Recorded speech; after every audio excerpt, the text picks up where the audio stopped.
барномаи дорусозӣ дар солҳои 2021-2025 дар ҷумҳурии Тоҷикистон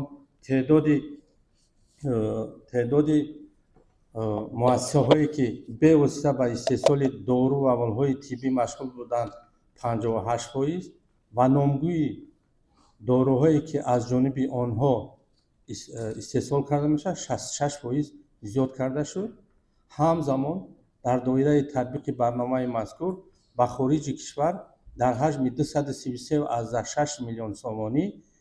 дору ва маводи фаъоли биологӣ содирот карда шуд. нисбати он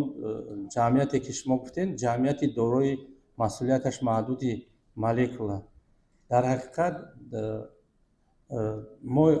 моҳи май аз ҷониби ташкилоти мазкур ҷамъияти дорои масъулияташ маҳдуди молекула ба хадамоти назорати тандурустӣ ва ҳифзи иҷтимоӣ барои ташхис ду номгӯи дору пешниҳод шудагӣ буд. яке ин доруи нурофен м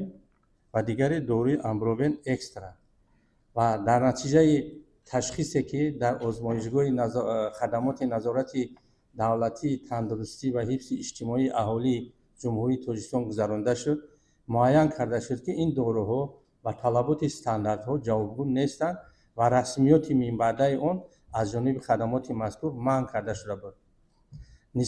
аммо дар бораи се доруе ки ҳангоми гузарондани корҳои тафтишотӣ ва амалиёт дар мактуби раёсати корҳои дохила дар шаҳри Душанбе ирсол шуда буд, дар мавриди се доруи дигар, яъне доруи тетрафлю м, амбраксол м ва нурефен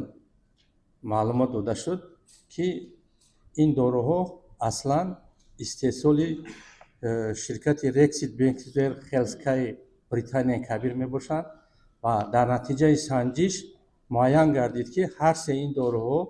ба талаботи стандартҳои сифат ҷавобгӯ нестанд ва махсусан аз рӯи миқдори моддаҳои асосӣ таъсирбахшанда ба талаботи дастурамалҳои фармакопӣ ҷавобгӯ набуданд.